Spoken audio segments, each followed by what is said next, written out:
여러분께서 아시는 헬렌 켈러는 어렸을 때 걸렸던 병으로 인해서 보지도 듣지도 말하지도 못했습니다. 그 절망 중에 있을 때 앤 설리번 선생님이 그녀에게 찾아왔습니다. 그래서 이 앤 설리번 선생님은 절대 포기하지 않고 계속 헬렌 켈러에게 단어를 가르쳤습니다. 그러던 어느 날 이 설리번 선생님께서 방법을 생각해냈는데, 한쪽에 펌프에서 흐르는 물을 딱 보고 헬렌 켈러의 손에 한 손에는 딱 그 물을 적셔주면서 한 손에는 워터라는 단어를 써주셨습니다. 그 단어를 써주는 순간 헬렌 켈러가 이것이 말이라는 것을 그때 깨닫기 시작했습니다. 그 순간 한 번도 자신이 경험한 적이 없었던 소통의 문이 열렸습니다. 그리고 그 설리번 선생님의 참 눈물나는 노력으로 인해서 그 피와 결실, 그리고 헬렌 켈러도 그 믿음으로 따라온 것으로 그 결과로 인해 결국 말을 터득하게 됐습니다. 후에 헬렌 켈러가 이렇게 말을 했습니다. 행복의 한쪽 문이 닫히면 다른 쪽 문이 열린다. 그러나 우리는 대개 닫힌 문만 오랫동안 바라보느라 우리를 위해 열린 다른 문을 보지 못한다. 이스라엘 상황이 이와 같았습니다. 북이스라엘은 이미 아시리아에 멸망했고 남유다도 바벨론의 침략으로 나라가 무너져가는 상황이었습니다. 성전은 파괴되고 왕은 끌려가고 백성들은 포로가 되어 흩어졌습니다. 이스라엘에게 남은 것은 이제 죄책감과 황폐함 뿐이었습니다. 눈앞에 보이는 것이 닫힌 문뿐이고 모든 것이 다 끝난 것처럼 보였습니다. 그때 그 절망의 한복판에서 우리의 소망의 문이신 하나님께서 위로의 약속을 주십니다. 예레미야 30장부터 33장은 그래서 위로의 책이라고 불립니다. 하나님께서는 자신의 백성들을 공의의 심판으로 끝내지 않으시고 다시 세우시고 새 언약을 주십니다. 오늘 말씀을 통해 영원한 사랑과 인자하심으로 우리를 다시 세우시고 지키시는 하나님의 은혜에 힘입어 믿음으로 걸어가기를 원합니다. 하나님의 약속은 영원합니다. 여호와의 말씀이니라. 그때에 내가 이스라엘 모든 종족의 하나님이 되고 그들은 내 백성이 되리라. 이스라엘은 수없이 하나님의 말씀을 벗어났습니다. 그리고 그의 신실하신 언약을 깨뜨렸습니다. 우상 숭배를 하고 불의를 범하고 가난한 자를 압제하는 죄가 가득했고 그 결과 바벨론의 심판을 받게 됩니다. 인간적으로 보면은 하나님께서 너희가 언약을 깨뜨렸으니 이제는 끝이다 라고 말해도 전혀 이상하지 않습니다. 그러나 하나님은 그렇게 말씀하시지 않습니다. 오히려 그때에 하나님께서 친히 정하신 새로운 회복과 구원의 때를 선포하십니다. 바로 출애굽과 시내산에서 말씀하셨던 그 은혜의 언약, 나는 너희 중에 행하여 너희의 하나님이 되고 너희는 내 백성이 될 것이니라는 그 출애굽기 6장 7절 그리고 레위기 26장 12절 말씀을 다시 들려주십니다. 사무엘하 7장 15절에서도 하나님은 다윗에게 이렇게 약속하십니다. 내가 내 앞에서 물러나게 한 사울에게서 내 은총을 빼앗은 것처럼 그에게서 빼앗지는 아니하리라. 사울에게서 거두셨던 은총을 하나님께서는 다윗과 그 집에는 거두지 않겠다고 약속하십니다. 즉 하나님께서는 당신께서 언약한 백성에게는 결코 포기하지 않으십니다. 이 미쁘신 하나님, 이 하나님께서 우리를 향한 언약에 신실하신 것은 사람에게서 가능성을 보시거나 사람이 가진 능력 때문이 아닙니다. 이스라엘 백성에게는 자랑할 것이 하나도 없었습니다. 우리에게도 하나님 앞에 내세울 만한 것이 아무것도 없습니다. 디모데후서 2장 12절은 이렇게 말씀합니다. 우리는 미쁨이 없을지라도 주는 항상 미쁘시니 자기를 부인하실 수 없으심이라. 하나님께서 우리를 버리시지 않으시고 끝까지 붙드시는 것은 오직 자신의 이름의 영광을 위하여 하나님께서 그렇게 하시기로 뜻하시고 결정하셨기 때문입니다. 그래서 여기에 우리의 참 소망이 있습니다. 모든 것이 끝나는 것 같은 상황 속에서도 이스라엘 백성에게는 하나님이 계셨습니다. 이와 같이 우리가 수없이 넘어지고 실패할지라도 내가 너의 하나님이 되겠다라는 그 언약이 있기에 다시 일어날 수 있고 또 그렇게 해야 됩니다. 하나님은 우리의 실패보다 더 크신 분입니다. 나의 생각으로는 끝난 것 같이 보여도 하나님께는 아직 끝난 것이 아닙니다. 하나님께서 그때에 라고 말씀하실 때 그때가 바로 우리가 다시 시작할 수 있는 은혜의 발판입니다. 그러니 우리가 오직 해야 될 것은 다시 여호와께로 돌아가는 것입니다. 우리가 회개하고 돌아올 때 하나님께서는 당신의 긍휼과 자비로 새롭게 만들어 주십니다. 내가 내 하나님이 되고 너는 내 백성이 될 것이다라는 그 약속을 이루십니다. 그러므로 믿음은 나를 붙잡고 계신 하나님을 다시 바라보는 것입니다. 수없이 넘어질지라도 다시 이 언약의 하나님께 나아가야 됩니다. 바로 그의 사랑과 인자하심이 영원하시기 때문입니다. 칼에서 벗어난 백성이 광야에서 은혜를 입었나니, 광야에는 곳곳에 위험이 존재합니다. 부족한 것 투성입니다. 목마릅니다.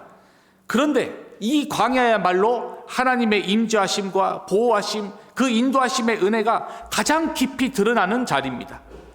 하나님께서는 이 말씀으로 이스라엘 백성에게 과거 출애굽 사건을 기억하게 하십니다. 애굽의 칼에서 벗어난 이스라엘이 광야에서 만나와 메추라기, 반석에서 나는 물로 은혜를 경험했던 것처럼 이제 바벨론의 포로에서 돌아올 새로운 출애굽, 새로운 구원을 약속하십니다. 호세아 2장 14절 15절은 이렇게 말씀합니다. 그러므로 보라, 내가 그를 타일러 거친 들로 데리고 가서 말로 위로하고 거기서 비로소 그의 포도원을 그에게 주고 아골 골짜기로 소망의 문을 삼아 주리니 그가 거기서 응대하여 하기를 어렸을 때와 애굽 땅에서 올라오던 날과 같이 하리라. 하나님께서는 우리의 삶 가운데 광야의 자리로 인도하실 때가 있습니다. 그러나 그때야말로 하나님을 만나는 때입니다. 인간의 눈에는 버려진 자리 같지만 하나님의 눈에는 바로 하나님과 우리 사이의 그 첫사랑을 회복하는 자리입니다. 하나님께서는 3절에서 광야를 지날 때 그의 백성을 인도하신 방법을 말씀하십니다. 내가 영원한 사랑으로 너를 사랑하기에 인자함으로 너를 이끌었다 하노라. 영원한 사랑, 히브리어로 아하바트 올람입니다. 시간과 상황을 초월하여 변하지 않고 끝이 없는 사랑입니다. 우리의 모습에 따라 그 사랑이 커졌다가 작았다가 하는 것이 아니라 언제나 변함없으신 하나님께서 그 신실하신 성품에 뿌리를 둔 사랑입니다. 예레미야 3장 22절에서 그 선지자는 여호와의 인자와 긍휼이 무궁하시기에 자신들이 진멸되지 않았다고 고백합니다. 그 인자와 긍휼이 무궁하신 사랑입니다. 마치 목자가 그의 아끼는 양을 정성과 수고를 다하여 이끌어주고 돌보는 것처럼 하나님께서는 그 인자하심과 자비로 우리를 지금까지 이끌어 오셨습니다. 혹 지금 여러분의 삶이 위험하고 목마르며 끝이 보이지 않는 광야 가운데 계십니까? 그러나 그 시간이 끝이 아닙니다. 하나님은 지금도 그 길에서 우리와 함께하고 계심을 믿으시기 바랍니다. 영원한 사랑과 인자하심으로 그 길을 인도하고 계시는 하나님을 신뢰하고 붙들어야 됩니다. 광야는 오히려 우리의 교만과 우리의 의지를 꺾으십니다. 그리고 우리를 다시 살리시며 그의 영원하심과 신실하신 그 인자하심을 더 깊이 깨달아 알아서 내가 하나님 없이는 살 수 없다라는 은혜를 다시 한번 느끼게 하는 현장임을 기억해야 됩니다. 그리고 그가 우리를 다시 세우시고 심으시며 노래하게 하실 것입니다. 하나님께서는 죄로 무너지고 실패하여 포로된 백성을 처녀 이스라엘아라고 부르십니다. 이 호칭에는 다시 신랑 되신 우리 하나님께서 너희들이 죄를 범하여 더럽혀졌으나 이제는 내가 다시 너희를 새롭게 시작하게 하시겠다라는 그 마음이 담겨있는 호칭입니다. 그리고 이렇게 다시 말씀하십니다. 다시 너를 세우리니 내가 세움을 입을 것이요. 욥은 이렇게 고백했습니다. 14장 7절에서 욥기 나무는 희망이 있나니 찍힐지라도 다시 옴이 나서 연한 가지가 끊이지 아니하며 하나님께서는 완전히 잘려버려 생명이 끝나 보이는 나무에도 새싹을 돋게 하시는 분입니다. 그리고 춤추게 하십니다. 내가 다시 소고를 들고 즐거워하는 자들과 함께 춤추며 나올 것이며 소고는 그 축제와 승리의 때에 치던 소고입니다. 애굽에서 구원받았던 이스라엘이 미리암과 함께 소고를 치며 하나님께 찬양했던 그 소고입니다. 바로 포로와 눈물의 백성이 다시 축제의 백성, 승리의 백성, 예배의 백성으로 회복되리라는 확실한 약속입니다. 시편 30편 11절에서 기자는 고백합니다. 주께서 나의 슬픔이 변하여 내게 춤이 되게 하시며 나의 베옷을 벗기고 기쁨으로 띄우셨나이다. 하나님께서는 그의 사랑하는 백성의 눈물을 닦아주실 뿐만 아니라 그 입술로 찬양하여 춤추도록 회복시키십니다. 그리고 새 열매를 거두게 하십니다. 내가 다시 사마리아 산들의 포도나무들을 심되 심는 자가 그 열매를 따기 시작하리라. 포로 이전에 이스라엘은 자신들의 죄로 인해서 그들이 뿌린 수고와 모든 열매를 빼앗기기 일쑤였습니다. 그러나 하나님께서 다시 그들에게 포도나무를 심게 하실 뿐만 아니라 그 열매를 이제는 직접 따서 너희들이 맛을 보게 하겠다고 약속하십니다. 즉 그들의 수고를 단 하나도 헛되게 하지 않으시고 하나님 안에서 그들이 수고한 열매를 친히 거두게 하시겠다라는 약속입니다. 고린도전서 15장 58절은 이렇게 말씀합니다. 그러므로 내 사랑하는 형제들아, 견실하여 흔들리지 말고 항상 주의 일에 더욱 힘쓰는 자들이 되라. 이는 너희 수고가 주 안에서 헛되지 않은 줄을 알미니라. 하나님은 주 안에서 성도의 눈물, 그 수고와 헌신을 결코 헛되지 않게 하시고 다 거두게 하시는 분이십니다. 그리하여 끝내는 하나님께로 돌아오게 만드실 것입니다. 에브라임 산 위에서 파수꾼이 외치는 날이 이르리니 일어나라, 우리가 시온에 올라가서 우리 하나님 여호와께 나아가자 하리라.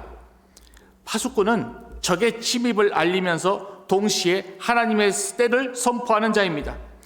이전에는 그 파수꾼이 전쟁만 일어났으면 전쟁이 일어났다, 전쟁이 일어났다, 전쟁만 외치던 그 입술이 이제는 백성들을 예배 가운데로 부르기 위한 그 입술로 외칠 것입니다. 일어나라, 우리가 시온에 올라가서 우리 하나님 여호와께로 나아가자. 하나님께서 베푸시는 회복은 우리의 감정과 마음, 생활 형편만 조금 나아지는 데서 그치는 것이 아닙니다. 흩어졌던 백성을 다시 모으시고 무너졌던 예배를 다시 회복시키셔서 하나님의 임재 안에 나아가 예배하는 백성으로, 그 생명의 백성으로 살게 하시는 회복입니다. 이사야 43장에서 하나님은 우리에게 말씀하셨습니다. 두려워하지 말라. 내가 너를 구속하였고 내가 너를 지명하여 불렀나니 너는 내 것이라. 우리를 내 것이라 부르신 하나님께서 이제 무너진 자리에서 그의 영원한 사랑과 인자하심으로 우리를 다시 세우시고 지키시겠다고 말씀하십니다. 그러므로 우리는 어떠한 상황 가운데서도 끝났다, 여기까지다, 희망이 없다라고 말할 수 없습니다. 그가 다시 우리에게 소고를 들고 기쁨으로 나오게 하시며 다시 심고 거두시게 하실 것입니다. 이제 이 약속의 말씀을 믿음으로 붙들기를 원합니다. 그리고 일어나라, 우리 하나님 여호와께로 나아가자는 그 부르심에 순종하여 우리 몸을 다시 일으켜 닫힌 문과 같은 현실 속에서도 우리의 발걸음이 소망의 문이 되시는 하나님께로 향하기를 원합니다. 오늘 하루도 우리를 세우시고 지키시는 하나님 안에서 참 회복과 평안을 누리는 백성으로 살아가시기를 간절히 바랍니다. 함께 기도하겠습니다. 사랑의 하나님 아버지, 우리를 끝까지 버리지 않으시고 다시 세우고 지키시리라 약속하여 주신 은혜에 감사합니다. 광야 같은 인생길 속에서도 하나님의 영원하신 사랑과 인자하심으로 우리를 이끌어 오신 주님을 믿습니다. 오늘도 우리의 삶과 가정 가운데 그리고 교회 가운데 다시 세우고 지키시는 이 하나님만 바라보면서 그 부르심에 순종하여 오늘도 우리의 발걸음이 주님을 향한 믿음의 발걸음이 되게 하여 주시옵소서. 우리 주 예수 그리스도의 이름으로 기도드립니다. 아멘.